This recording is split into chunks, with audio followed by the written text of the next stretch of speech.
Hi, ನಾನು doctor Smita. ಇವತ್ತು ಹುರಿದಂತಹ ಕೊತ್ತಂಬರಿ ಬೀಜನ ಉಪಯೋಗಿಸಿ ಹೇಗೆ ಚಿಕನ್ ಮಾಡುವಂಥದ್ದು, ಅಂದರೆ ರೋಸ್ಟೆಡ್ ಕೊರಿಯಾಂಡರ್ ಚಿಕನ್ ಹೇಗೆ ಮಾಡೋದು ಅಂತ ಹೇಳ್ಕೊಡ್ತೇನೆ. ಬನ್ನಿ.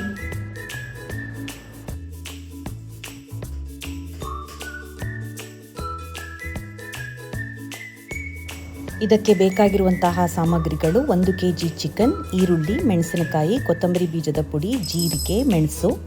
ಮೊದಲನೇದಾಗಿ ನಾವು ಜೀರಿಗೆ ಹಾಗೂ ಮೆಣಸನ್ನು ಹುರ್ಕೊಳ್ಳೋಣ. ಹಾಗೆ ತರಿಯಾಗಿ ಅದನ್ನು ಪುಡಿ ಮಾಡ್ಕೊಳ್ಳೋಣ. ನಂತರ ನಾವು ಕೊತ್ತಂಬರಿ ಬೀಜವನ್ನು ಕೂಡ ಕಂದು ಬಣ್ಣಕ್ಕೆ ತಿರುಗುವಂತೆ ಅದನ್ನು ಹುರಿದುಕೊಳ್ಬೇಕಾಗತ್ತೆ. ಇದನ್ನು ಹುರಿದುಕೊಂಡ ನಂತರ ನಾವು ಒಂದು ಪಾತ್ರೆಗೆ ಎಣ್ಣೆಯನ್ನು ಹಾಕಿ ಅದರಲ್ಲಿ ಚಿಕನ್ನನ್ನು ಹಾಕಬೇಕಾಗತ್ತೆ.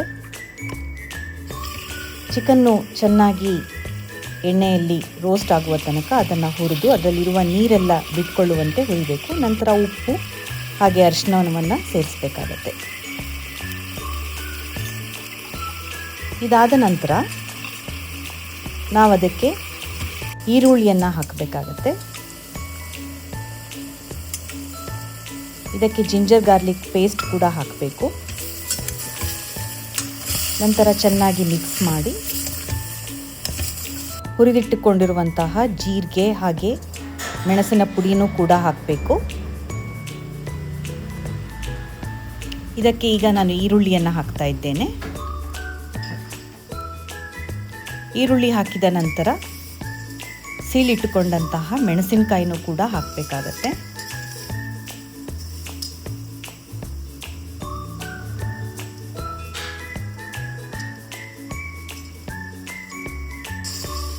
ನಂತರ ಇದಕ್ಕೆ ಒಂದು ಲಿಡ್ಡನ್ನು ಮುಚ್ಚಿ ಸ್ವಲ್ಪ ಹೊತ್ತು ಬಿಡಬೇಕಾಗತ್ತೆ. ಅದಾದ ನಂತರ ನಾವು ಸೋಯಾ ಸಾಸನ್ನು ಕೂಡ ಇದಕ್ಕೆ ಹಾಕಿದ್ರೆ ಇದಕ್ಕೆ ಒಂದು ವಿಶೇಷವಾದ ರುಚಿಯನ್ನು ಕೊಟ್ಟ ಹಾಗಾಗತ್ತೆ. ಸ್ವಲ್ಪ ಹುಳಿ ಅಂಶನೂ ಕೂಡ ಸೇರಿದ್ರೆ ಅದು ಇನ್ನೂ ರುಚಿಕರ ಅಂತ ಅನಿಸುತ್ತೆ. ಈಗ ನೀರನ್ನು ಹಾಕಿ ಚಿಕನ್ ಬೇಯುವ ತನಕ ಚಿಕನನ್ನು ಬೇಯಿಸಬೇಕು. ನಿಮಗೆ ಸ್ವಲ್ಪ ಗ್ರೇವಿ ತಿಕ್ ಬೇಕಂತಿದ್ರೆ ಕಾರ್ನ್ಫ್ಲೋರ್ನ ಸ್ವಲ್ಪ ನೀರಿನಲ್ಲಿ ಮಿಕ್ಸ್ ಮಾಡಿ ಅದನ್ನು ಹಾಕಿದ್ರೆ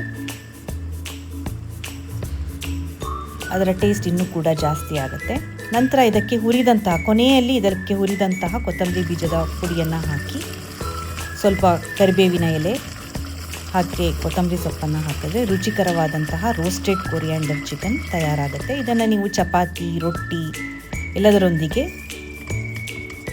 ತಿನ್ನೋದಕ್ಕೆ ಬಹಳ ರುಚಿಯಾಗಿರುವಂಥದ್ದು.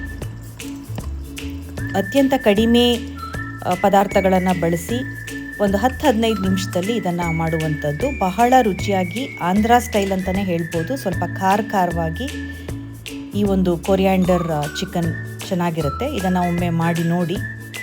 ಇದೇ ತರಹದ ಕಡಿಮೆ ವಸ್ತುಗಳನ್ನು ಬಳಸಿ ಹಾಗೆ ಕಡಿಮೆ ಸಮಯದಲ್ಲಿ ಮಾಡುವಂತಹ ರೆಸಿಪಿಗಳು ಬೇಕಿದ್ದರೆ ನನ್ನ ಯೂಟ್ಯೂಬ್ ಚಾನಲನ್ನು ಸಬ್ಸ್ಕ್ರೈಬ್ ಮಾಡಿ. ಧನ್ಯವಾದಗಳು.